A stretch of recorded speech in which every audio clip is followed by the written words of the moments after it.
Um, oh my god, I hope things don't crash and burn. I got in like 10 minutes ago, and had to throw together like a completely new stream setup because, my computer, which is back on over here, doesn't have enough room to actually open boxes, right?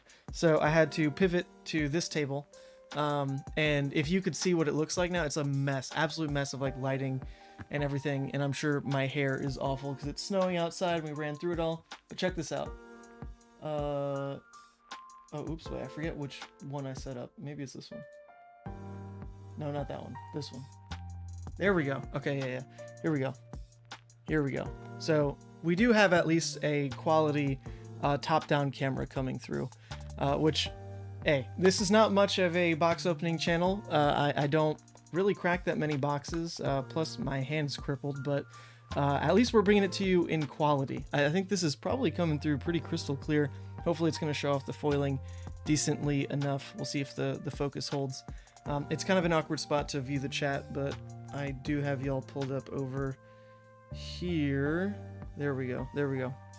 Okay, so yeah, I'm actually behind on Outsiders. I know the rest of you probably got to dig in and enjoyed maybe a God case, maybe. If you did, hats off. You pulled like $1,000 of legendaries in like one box. That's insane. Actually, like a friend of mine is one of the people who had it happen to him. Savage Land News Network. So just crazy to see that it's actually happening, and can confirm that it did happen. There's been some videos out there. I don't think that's what we've got in front of us here. These are nothing special. It's not even like a sealed case. I have one box that I did open this weekend. So I did just kind of like tear through this one. It was actually pretty decent. It's hard to feel so excited about legendaries when other people pulled such hotness, and now even a box that has like one legendary doesn't feel that cool.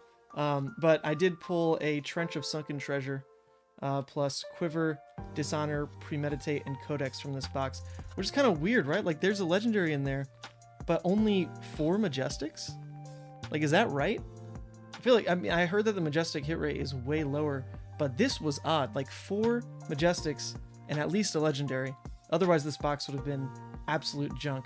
So that's all I've opened so far of the set, is just that little stack. And then the rest of what we've got in front of us today are 3 boxes from Team Covenant. So I do subscribe to Team Covenant. I have a local LGS, which I feel bad about not directly supporting, but to be fair, I didn't know I could pre-order boxes from them when I ordered these. But I like Team Covenant because you at least get those promos going, right? So we've got the Peace of Minds, which this card is pretty hot, so I am happy to at least get this. I mean, it's a generic, right? So anytime you can pick up the generic playsets, why not just sit on them? So why not sit on them, right? Because they could be a staple one day. I don't think Peace of Mind's really going to crop up for a while. Like Oldhim maybe runs it. I don't even know if they run like 3 of it. Okay, where's the focus going, camera? Not my hand, please. But yeah, it's as a generic, you might as well pick these up because like Fate Foreseen, the Scar for Scars, they all have promos, even though they're common rarity that carry a lot of weight. So pretty happy with that. 5 to 7 Majestics per box, says oh, Nervash. That is, I mean, that's still higher than 4 Majestics, right? That's still higher than pulling 4. Like, at least this one was Premeditate, because that carries some weight. But an entire box only having 4 was really odd. So we're going to see what we open. Let's dig into the first box, and in true brute fashion, let's roll for it. Oh, shoot. Oh my god, if I move that, the camera's going to fall. Do I have a die that's easier to grab? 1 second. I think I do. Come on, give me a die. One of you come out here. Okay. 1, 2, 3, 4, 5, 6. Let's see it. 5, 6. All right, we'll open this one first. This one first. And I forgot to bring a knife. 1 second. I'll be right back.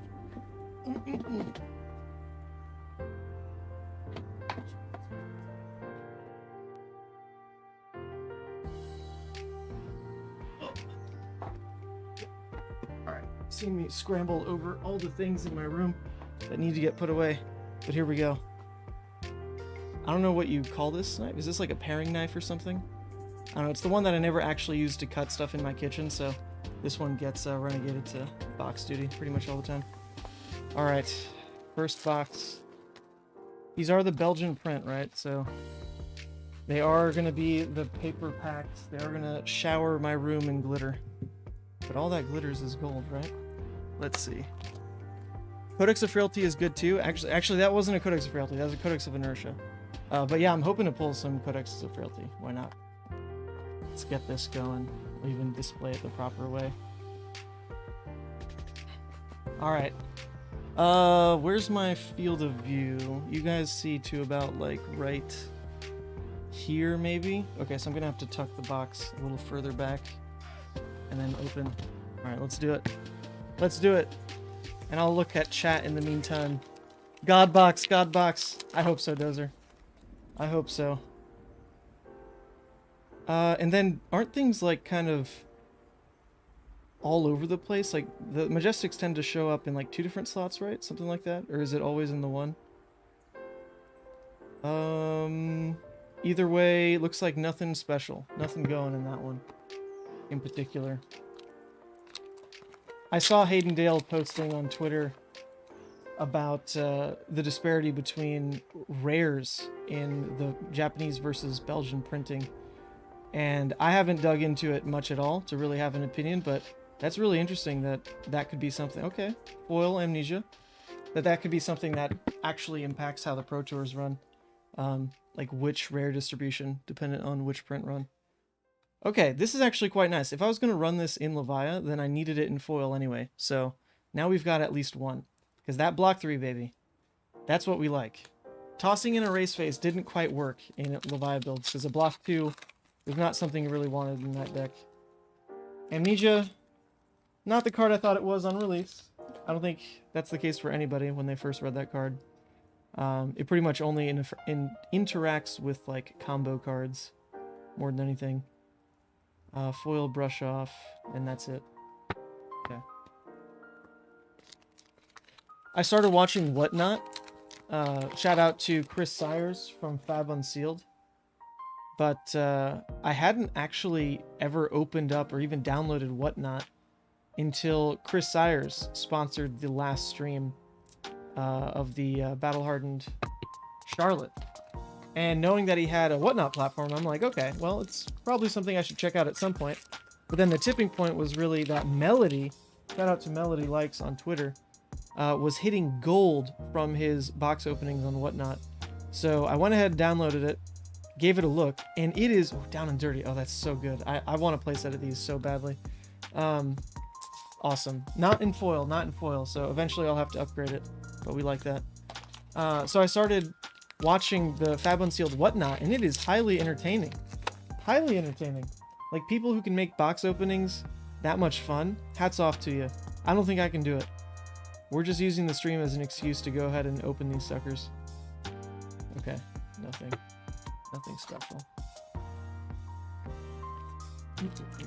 Erase Face still probably better. I mean, yeah, if you're like really playing it for a disruptive effect, I don't think Amnesia is really the card that's gonna make the slot, but it might eventually, right? It might at some point, just because it being block 3 starts to put it in a spot where even if it's in your sideboard for just like one specific matchup, for the hit effect in particular, maybe you need a matchup where you need to side out more non-blocks in a Levia deck just in favor of having block 3s. Now all of a sudden Amnesia kind of fills that double role, which is kind of cool. Something that Erase Face wouldn't do. Okay, nothing. Wait, so actually let me divide this up so we know what we've pulled so far. I think you can see that if I put it here.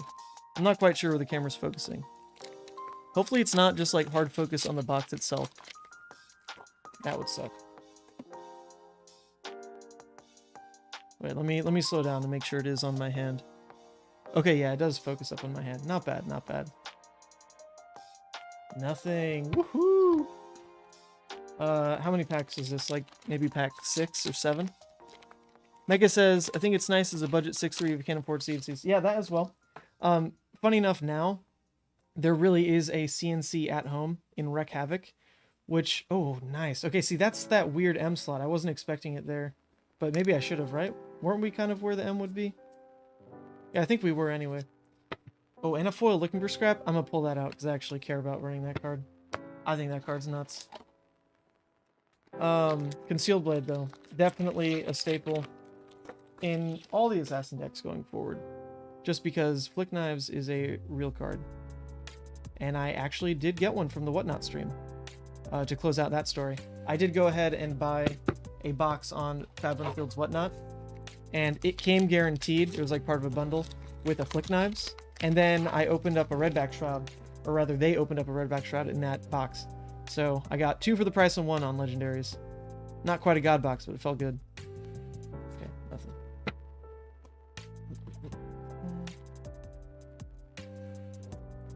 Looking for scraps are so good for New Chain, probably. Yeah, well, in terms of future-proofing, I definitely think looking for scrap, just as a generic 1 for 5 go again, is always going to have a place. That is a very unique rate. Very unique rate. So there's going to... Okay, Knives Out. There are going to be some decks that can slot that in just because they're looking for something to fill out a cost curve. Not to mention if there eventually is synergy on banishing the 1 cost itself. So Future Chain probably does start to fit that role of a deck that can, you know, let's say you banish like Blue Bounding Demagon, right? You can't banish Shadow Verser. That'd be nuts. But if you banish like Blue Bounding Demagon, okay, all of a sudden you got a Blood Debt playable again. Foil Mask, I guess, is decent. This is that card Wreak Havoc I was talking about. Why is this not called Wreak Havoc?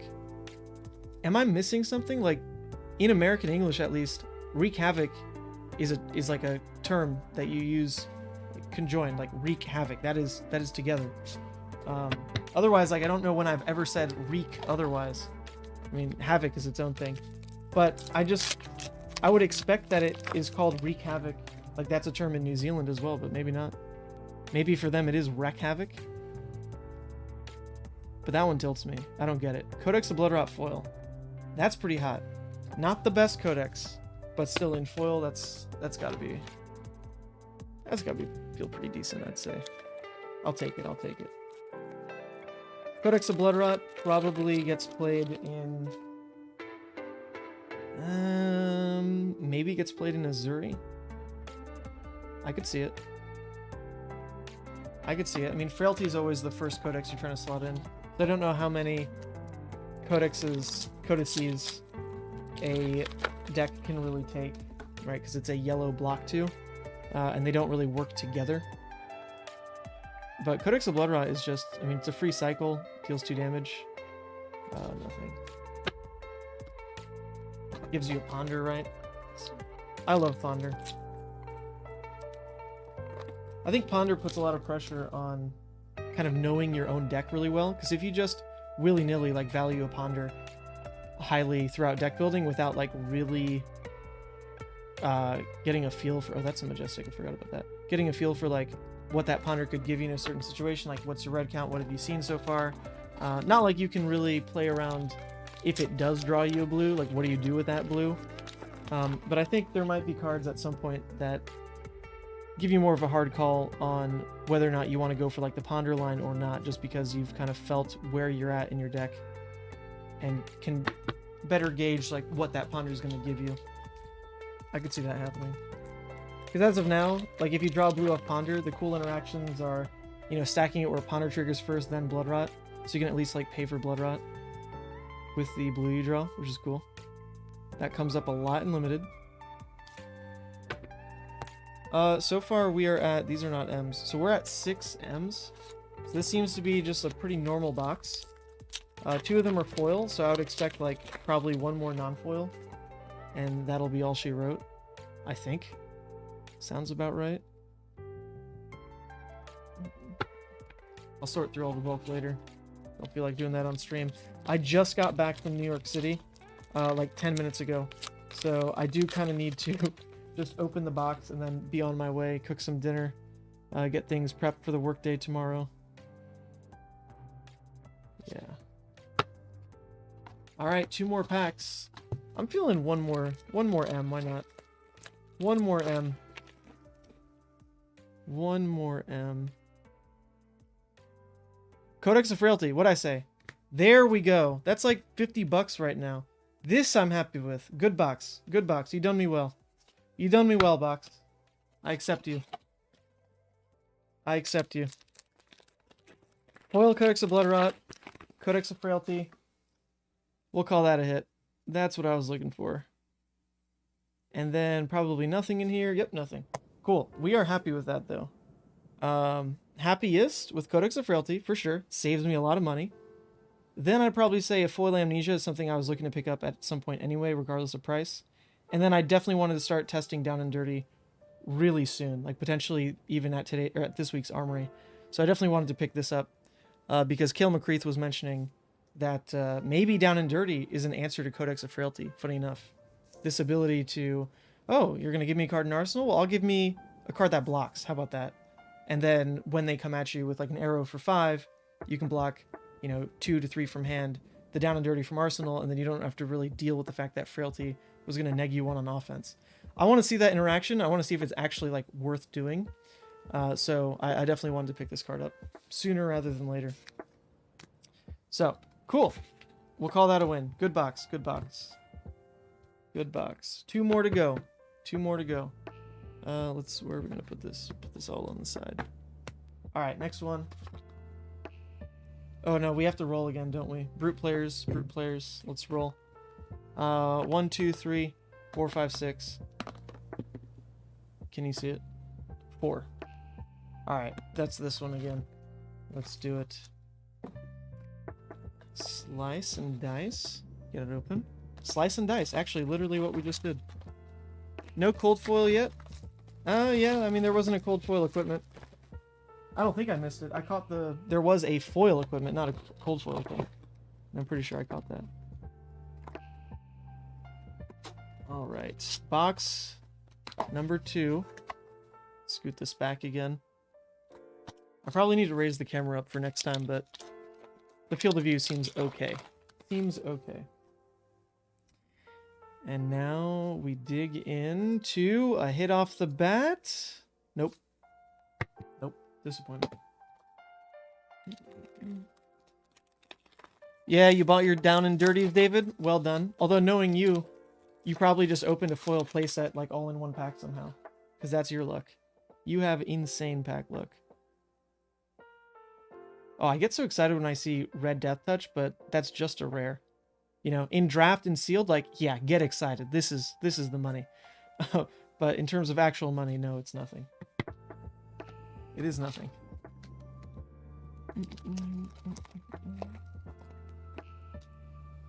All right. And God, the art is so cool. Here we go. There's a cold foil. Leapfoot Sandals cold foil. This one is something I actually never got to play with in sealed across all 3 pre-releases. I never saw it. I don't really know. A use case in limited is probably just to force give a Kadachi go again, more than anything, which is decent. Or to give, I don't know, like a blue spring load or something stuck in your deck go again. It seems decent. Seems decent. Not a money card though, but that's our cold foil common. Megs says that they're actually horrible at limited fab. Well, be horrible or not, as long as you're having fun. This limited set is so much fun. So much fun. I really can't wait. Okay, there we go, Majestic. I really can't wait to start drafting it specifically. I probably won't get to do that many drafts before the Pro Tour, which is sad. But this weekend, you can even, or not this weekend, this Thursday, you can even see it in the description. This Thursday, I am going to be streaming a draft with a bunch of other content creators. I guess that's foil, so we keep it. Oh, the liars on Twitter. They said that if there's a cracked bauble, there's a cold foil. Lies. Lies, lies, lies. Speaking of lies, Flesh and Blood baited us. The cracked baubles for like the first 3 or 4 sets actually got progressively more cracked. To the point where I think Monarch was the last one to like almost show it opening. And then they stopped, and now they've just been recycling art. That's ridiculous. Cracked Bauble was like its own little lore piece. I wanted to know what was going on with it, and now we just won't apparently. Stop progressing.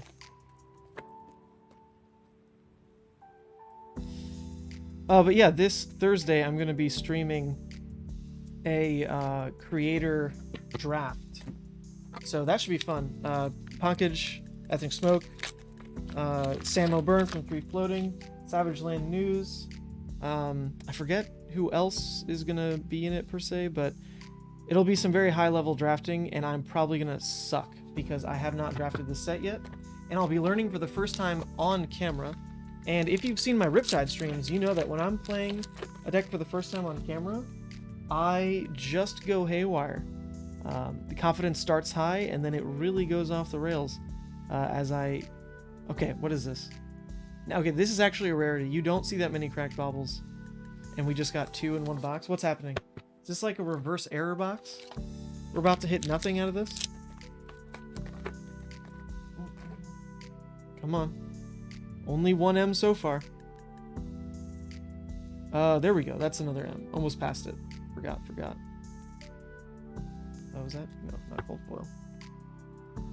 Cyclone Roundhouse. This was one of my favorite... Actually, I'll say it. This was my favorite spoiler video from this season. Brought to you by 3 Floating. Brought to you by Jacob, Sam, Aiden. Aiden, who just made top 8 at Chicago. Congrats on Dash, by the way. That's his pet deck, and he did it. He did it. Give and take foil. There we go. Okay, this card I definitely need a playset of in foil. Definitely. I don't think it really goes in Levia, but same deal. It's a generic that is just obviously going to have its use cases. So I would like it in foil for, you know, posterity's sake. Why not? And we got it. I'll take it. You give, I take. Plus, I really want to play the Emperor in this skirmish season, even though I'll lose to every Icelander in Kano. And this card is very good in Emperor. Very, very good. Very good. Okay, nothing going. What if we hit the Fabled, though? That'd be kind of cool. The Fabled's pretty cheap, but I don't want to buy it, right? I don't think anyone wants to go out of their way to buy it. Especially when you saw some people open a box that had, like, you know, 10 of them in it. That just feels bad. Like, if I have to go out of my way to pay for a Fabled after seeing the hit rates on, like, the L's and the Fables in this thing, that'd feel pretty bad. You got 1 box and got the Rainbow Foil Fabled. Well done. Well done. I'm really expecting nothing. Oh! Okay, well, okay, I say that and literally hit a trench. I'm expecting nothing, but we did just get an L. This is one I already had, to be fair, not to sound ungrateful, but that was the L that came in the only other box I opened. So there we go, trade bait. I'll trade 1 away, because I'm looking for Vambrace, I guess. I'm pretty sure this is worth more than Vambrace, but sweet. Sweet. We'll take it. Double trench. Wow, Ethan, great moves. Keep it up. Thank you to Daniel, who just subscribed. Thank you. Hitting that subscription button, getting so excited over French. I get it. It's exciting stuff. You know what's even more exciting is the lore piece. Okay, this is awesome too. I needed that card. The lore piece that they dropped either like today or yesterday about Riptide is amazing. If you haven't read it yet, go and read it. It's on his hero page. I downloaded it and read it on the plane, and it's got some, I mean, it dropped some like pretty massive hints at a potential pirate set, or I don't know about like pirate class, but something definitely set around the waters of Wraith. I could see that happening. I really could. And beyond that, there was a question asked at the Flesh and Blood World Championship this past year, to MJ Fatesio, who's like the art director of Flesh and Blood, right? Someone asked if there's anything in the waters of Wraith, like what's going on there, because we haven't really explored it much. And she said that sure enough, there is some kind of Leviathan, some kind of monster out there that we have yet to discover. And I think it kind of gets alluded to in the Riptide story as well. I forget what they call it, like maybe it literally just is Leviathan. But yeah, there's definitely something coming at some point. The Waters of Wraith. The Waters of Wraith. Okay. Frailty Trap Foil. That's probably... I'll keep that out as well. That's pretty cool. I actually don't know if I'll build Riptide. I was so hype on Riptide. And then the builds that are performing the best are just like really uninteresting to me. They're just redline decks. If I'm going to play a redline deck right now, I want to just play Azuri. Because the performing redline decks are somehow Azuri.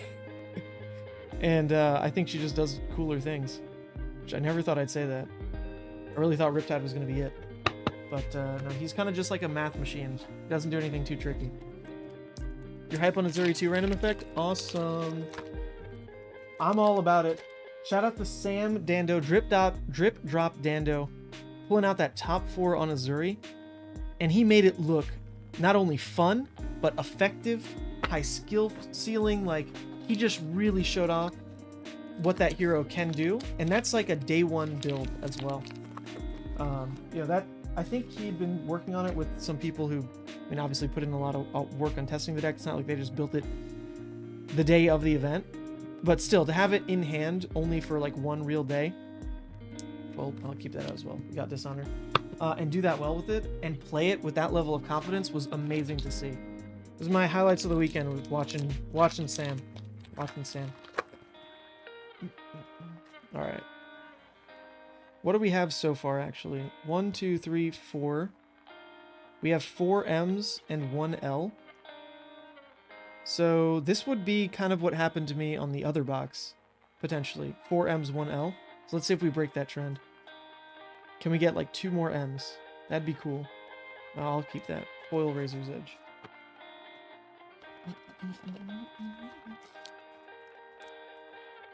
What does redline mean? Yeah, Marcus answered it basically in the chat. It means a deck that is really not built around pitching. It's a deck that's built around 0 cost. So, okay, another foil trap. We'll keep that out. So like Briar, back when she first came out, was the epitome of a redline deck to the point where it got called Cheerios Briar because everything in the deck cost 0. The only thing you ever paid for was really Rosetta Thorn, and that was only off of Tunic counter more than anything. Excuse me, more than anything. So, that is kind of what redline tends to describe more so than just like having all red cards in your deck.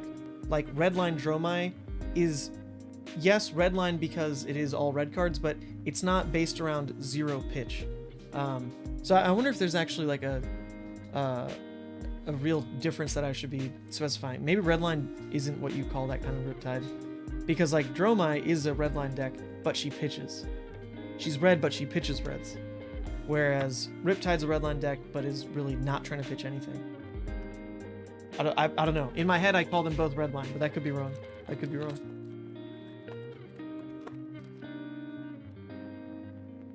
Drew says the name itself comes from redline the bow? Really? Oh, I did not know that. That's before my time. I thought it was just an established thing as I got into the game. Maybe even something from Magic. I had no idea. Alright, so that was the box. We got that one last M that I was looking for. So, oh, Scale Peeler's an M. Okay, so we got 6 M's, 1 L. Yeah, so that's an above average box. We'll take it. We'll take it. For sure. And the foil M was give and take. Very juicy. And we got plenty of foils that I was looking for as well. Cool. Cool, cool, cool. Good boxes so far. Good boxes. It'd be even better if I could just somehow pull 2 more Codex of Frailty, so I don't have to worry about buying those. They are ridiculously expensive. I did pull a playset of Premeditates from pre-release, so I at least don't have to buy those. Thank God.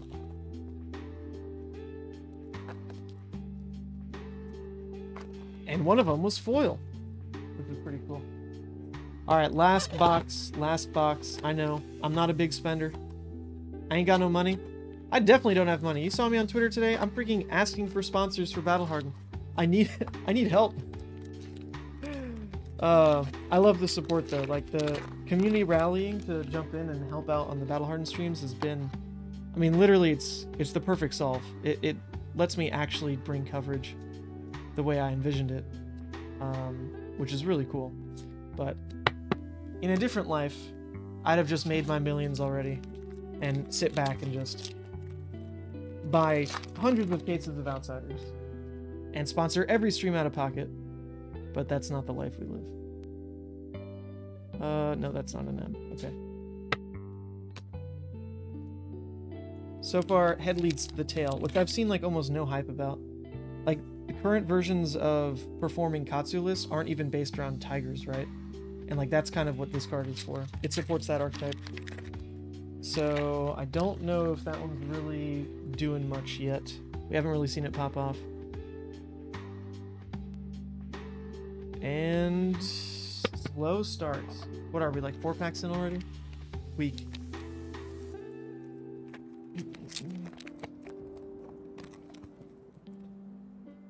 Connor, that's kind of what I figured.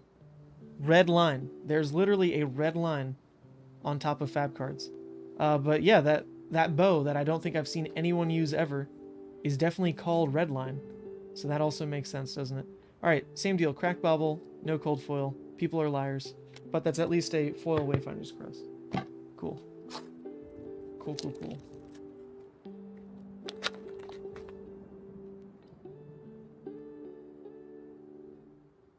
And, okay, beautiful, beautiful. I need those M's. I will take them.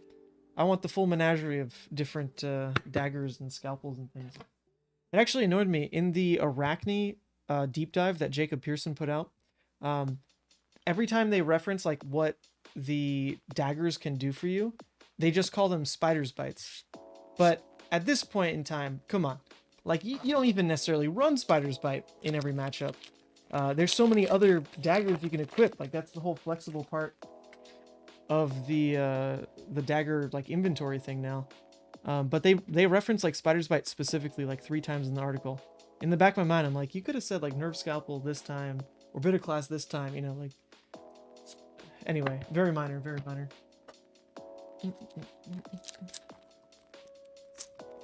Red Zone Rogue coined Redline in an Azalea deck tech 2 years ago running Redliner.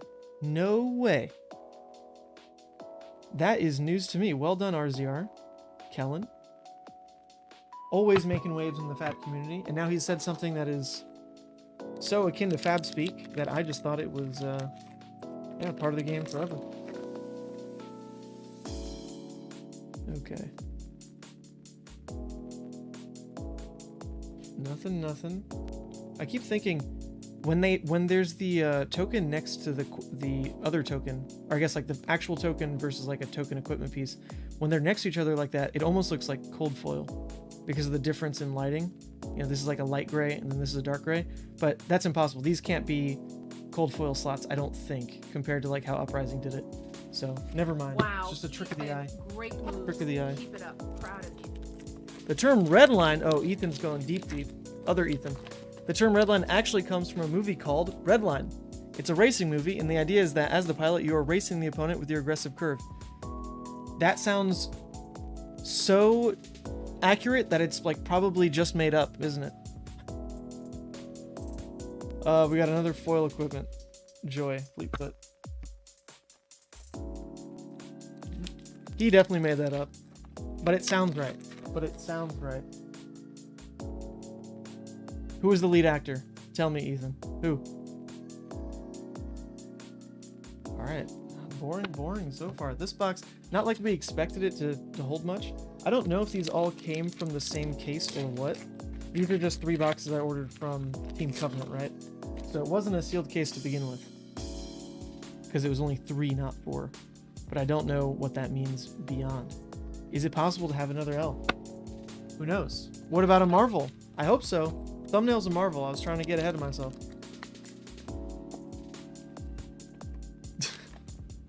Not only is Galaxy in chat, the other Ethan, a liar, he's a chain player. What's worse? What's worse? You tell me. It was an anime movie, though. Okay. Right Time Gaming. What's up, Ian? Hey, Ethan, are you going to play any skirmishes? So I'm only able to play in 1 skirmish. I'm unfortunately traveling for the first 2 weekends of skirmish. And then I'm streaming... Or no, sorry, I'm traveling for one of the weekends of skirmish. And then I'm streaming the Battle Hardened during another weekend of skirmish, which, why those are stacked, who freaking knows. So there's only 1 weekend where I could play in a skirmish, and one of the days I was going to draft with some friends in Albany. So that leaves me to probably like 1 Saturday or 1 Sunday where I could do a skirmish. So obviously I want to win that skirmish, so I'm likely to play Icelander, because I think Icelander with Gore Belching is actually just stupid. Just play Arcane Icelander, the one that, basically the one that like topped the Battle Hardened in Auckland, like one of those versions, the Arcane version. And then just cut 2 blues, add a Rouse, and add a Gore Belching. And that shit is disgusting. Oh my god. Alright, here we go. Here we go. Not bad. Another L. To be fair, this is an L I already opened as well, but we like it anyway. Quiver of Abyssal Depths next to Cold Foil Mask. Pretty stacked pack. We like that. We like that. But yeah, considering I can only go to one skirmish, I want to take the deck that is likely to win. If normally in the past I would just go to so many events that I would take Leviah every time, because I would at least throw myself at enough events that at least one of them I'd win.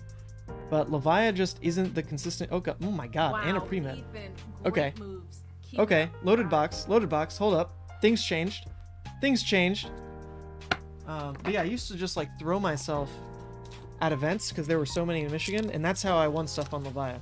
It's not like, oh, I just show up, go to an event, win on Leviah. Hell no. For every one success, there were like 5 failures. And by failure, I mean like top 8. You know, not like they were scrubbed. Like, I didn't scrub out. Not like that. Leviah's not that bad. But she definitely struggles with just like being able to walk into the room and having a good event. Like, you just don't know. There are too many factors that can ruin your day that are out of your own control.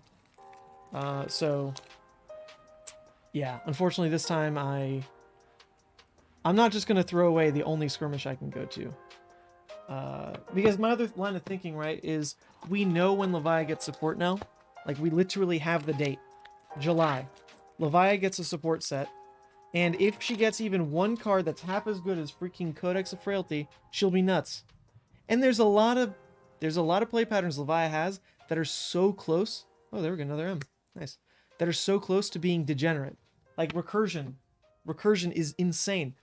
When you're against a Fatigue Oldhim or any deck that tries to just like stall you out, and then you flip to just playing double Howl every turn, and then you banish those same Howls, then you replay them every turn, and then you banish those 2 Howls, and you replay them again, like, that's insane. Your opponent just can't interact with the fact that you are looping Howl from Beyonds. There's not a single card they can use other than like maybe strategic planning, right? If they ran strategic planning, they could put it back on the bottom of your deck, but that's only if you didn't proactively banish the Howls and get them reset in your banish zone. Like, there's almost no interaction, is my point, with some of the play patterns that Leviah has. Same deal with like Blood Rush Bellow. Sometimes you just draw that card. Okay, full Dishonor. Oh my god, cracked box. Sometimes you just draw Blood Rush Bellow, deal 20 damage, and then draw another Blood Rush Bellow and deal 20 damage. And then, like, what does your opponent do? That's just stupid. Like, she's very close to having, not to mention Carrion Husk, by the way, she's very close to just having a little too much consistency to just always be a degenerate deck. Because when she can be a degenerate deck, Leviah is insane. But she just doesn't get those opportunities very much. Not very much, not very much. So, I do fear that she might really be just like 1 or 2 cards off in Death Till Dawn, that they give her at least, that are just going to make her the most degenerate, repetitive play pattern deck that you've ever seen. And I don't want that to happen. I don't want them to just give her like the final consistency piece in a recursion plan that she was missing, to just like, you know, by turn 2 always get Ghostly, Howl, Deep Rooted Evil, like everything set up to the point where you play every hand the same and just banish your graveyard, replay your recursion pieces. Like, that sounds boring as hell. But then also, if they give her too much aggressive power, then she's just going to be the same kind of like inconsistent brute deck where you're just hoping to draw Blood Rush into Blood Rush because you're so like bad at blocking, like with all these freaking non-blocks in the deck, that your only chance to win is seeing like your basic like your powerhouse cards like Blood Rush to really unlock your damage potential, because, you know, drawing hands back to back of like Wild Ride Pulping are really not that special. Like, what makes those nuts is when you've got the Blood Rush pump across the turn and can go like, you know, 5, 5, 8, 8. Like, that's when things get out of hand. You reach that critical mass that just makes opponents not able to block you, and you just deal basically true damage. So yeah, I'm very worried. I'm very worried about Leviah. She's obviously going to get support, but is it the kind of degenerate support that is so blatant to the point where, like, you know, even Codex of Frailty is having complaints like from day one, basically? I don't want that to happen. I don't want that to happen. I want it to be more of a puzzle. I want them to give Leviah more tools. She's a toolbox deck after all. Give her more tools and really, you know, put the work on us to figure out where to balance her playstyle. Because if they just force her too aggressive, that's degenerate. If they force her like to be too consistent with recursion. That's just boring. So I don't know. I don't know where she'll end up. I don't know where she'll end up. But just for the love of God, don't force her to roll dice any more than she already has to. That's the worst part of Levia. The absolute worst part is just the fact that your hands just start to fall apart stat-wise unless you hit for like a ghostly attack now and again, something like that. That sucks. Don't make me do that, please. Anyway, with that rant on Levia, let's review everything we pulled, huh? So we've got... These will be the equipments. We got 2 cold foils, I think. There's at least the mask. Did we pull one more? Maybe not. And then we've got the legendaries, which we got fortunate here. We've got 3 total. Foil commons, we don't need to show those.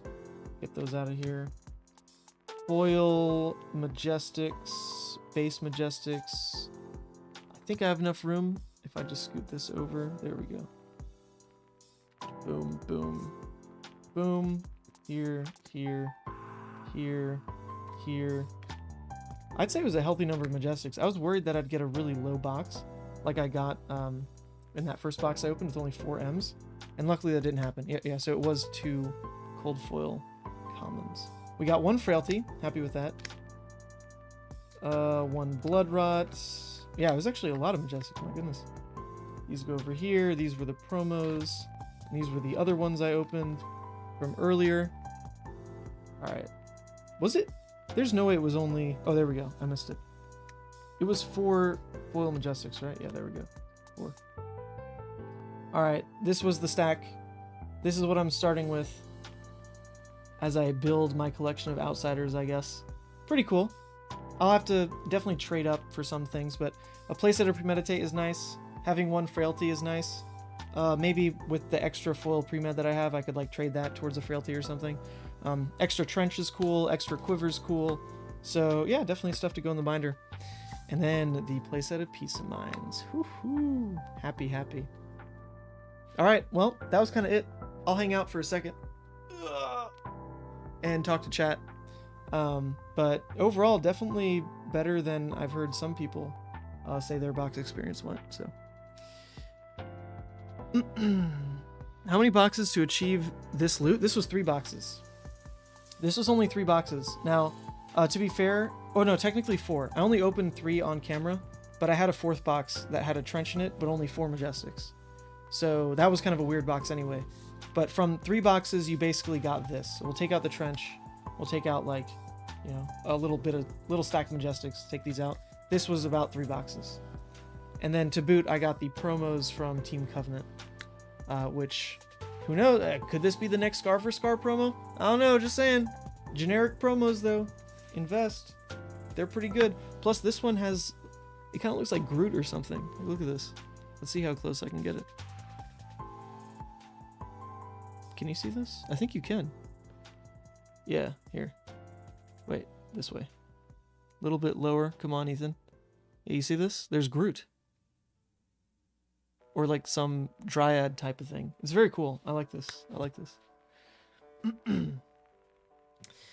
You also pulled an amplifying arrow that I missed. Oh, really? Well, shoot. Now I'll have to go back. All right. Well, let's hang out with chat while I go back and find that amplifying arrow. I'll trust you. I'll trust you, Connor. Or you're just trolling me. Waste my time. My time's so precious. I could spend it brewing Levia decks, you know? Let's go back. Do you remember what box it was? Amplifying Arrow is very unique art, though. I'm surprised I missed it. We can find it. We can find it. Oh, actually, let's see. Do you say what box it is? No, not yet. All right, well, we'll just do this the hard way until we find it. Over here. Amplifying Arrow is interesting. I don't know if it really gets run in Lexi, but if it did, it'd be that Ranger. I mean, it even looks like an elemental arrow. So, I don't know all the rulings with that arrow, but if it's like face up in your arsenal, right? And then you play a Rain Razors before leading off of like a 3 of a kind turn or something. Does it count the Rain Razors like right then and there, even though all it is face up in your arsenal? Does it count? Or not? Like because the Rain Razor says like arrows everywhere, right? so I would think it affects it, but like, I don't know. We haven't really seen an interaction like that before. Let's see, chat probably knows. It was in the most recent box. Okay, that narrows it down. I can skip these. Watch it not have been an amplifying arrow, and it was just like Falcon Wing or something. That's almost 100% what happened. But we're gonna give it the old college try. And still double check here. Because I am interested in that card. Probably not like playset level interested, but you know, maybe like a 2 of in Lexi or something. Sent you a message on Facebook. I might be willing to help sponsor a Battle Hardened stream. Check it out whenever. Oh, thanks, Tiago. I will. Yeah, I just put that tweet out, and I already got the slots filled for this one. But there's always going to be more Battle Hardens. There's like basically one a month. Basically. And you know me, I want to cover basically everyone that I can, because if not me, they just don't get covered. And I'd love to, you know, let, I guess, other people give it, try it, but it is a lot of work. It's not very rewarding, and it takes a lot of time to really upgrade a setup and get it working and get all the tech functioning the way you want it. And yeah, it's just, I really don't think it's worth most people's time. But I already put the time in. I put 2 years of time in to kind of get to where we're at streaming wise. And we're still not perfect.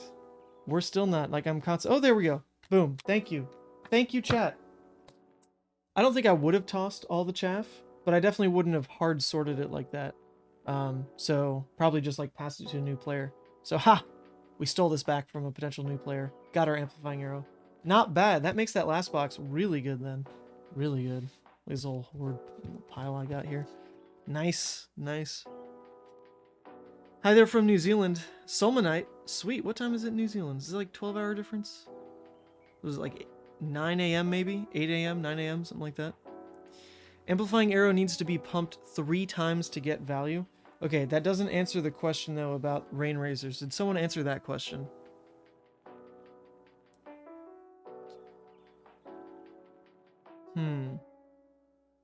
Okay, no one answered that question. No one answered that question.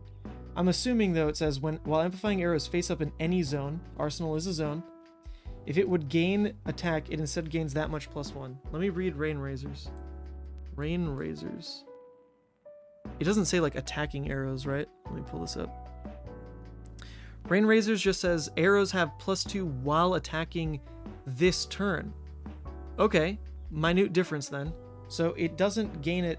It doesn't explicitly gain the attack while it's there, but it applies to attacking arrows. So the amplifying arrow, as it gets launched as an attack, it is face up, right?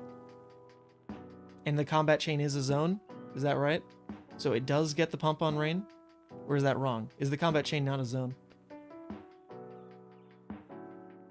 Dozer, I guess, is agreeing with... Dozer says every buff. Every buff. Yeah, okay. Well, then that makes sense. I just wasn't sure if the combat chain itself, like, was a zone. You know, because you've got, like, the labeled pitch zone, arsenal, whatever. There we go. That answers that question. Shows what I know about Rangers. But yeah, I still don't think this card is really getting the slot, like, over anything else in Lexi. Like, what would it replace? It's just a high-value, zero-cost arrow, but you're not trying to play it on a zero-cost, like, on a one-card hand. Like, it's not just a drill shot. That's not what the zero-cost is doing. It's fitting in as part of a larger turn. I don't know. You maybe run, like, 2 of them. What do I know about Ranger? Not my class. Not my class. In terms of decks I play right now, it goes Emperor, first and foremost, then probably, like, Azuri, Riptide, Dromai, Levia. Those are, like, all the decks I'm playing right now. I've jammed so many games with Emperor. It's disgusting. 50 games, 40 wins, 10 losses. I should probably put out, I don't know, maybe, like, a gameplay video. You think it's there to indicate an Earth Ranger soon? Sure. Yeah, I mean, it definitely is Tales of Aria-esque. Some kind of elemental-looking ranger. Look at that art. Very different from most of the set. Because the other standout cards are at least kind of in their own like related theme. You've got like Wayfinder's Crest, Spring Load. Those kind of look like people, you know, traversing a desert. Like there's something to do with that going on in this set. And then you have Randomly Amplifying Arrow, which is cool. It's a cool card. All right, that's going to wrap it though. That'll be it. We found the last card. It was just some, yeah, good boxes across the board, I'd say. So I got to go make dinner and prep for actual, you know, life tomorrow. Getting back from this New York City trip was fun, but it's left my life in a bit of a chaotic state right now. So got to get back on top of it.